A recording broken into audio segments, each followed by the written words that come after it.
Today we're in Wurzberg, Germany, on the Main River, spelt M-A-I-N.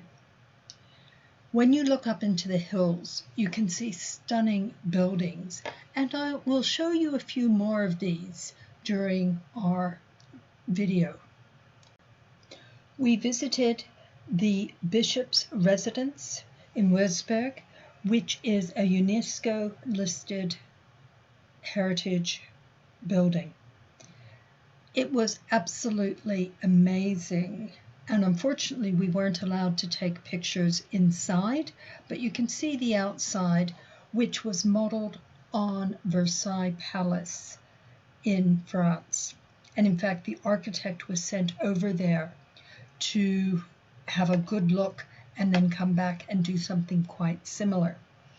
These were lived in by the prince bishops, who wielded enormous power and wealth throughout the city and lived very opulently.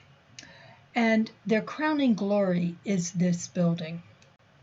Outside the buildings are some stunning gardens, which are quite formal in their appearance and are well worth a visit.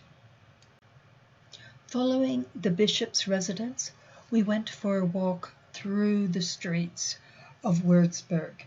It's interesting to note that this was heavily bombed on one night, March 16, 1945, by the British, and the city was pretty much destroyed. Only 7 buildings remained at the end of a 17-minute bombardment. The residence, which I showed you earlier, the outside, both of the 2 wings were destroyed, but the center, which has the largest fresco in the world, larger than the Vatican, managed to survive. There were, as I said, only 7 buildings that remained at the end of the night. Over 5,000 people were killed, and the town was totally destroyed. Many of the buildings have now been rebuilt, looking like they were, or if the exterior remained, the inside was rebuilt. There are quite a lot of churches throughout the town, and the city is predominantly Roman Catholic, and it is quite a sweet town. There is a bridge which everyone calls the wine bridge, because there are windows in the buildings which sell wine together with a glass, which you pay a deposit for, and when you return the glass you get your deposit back.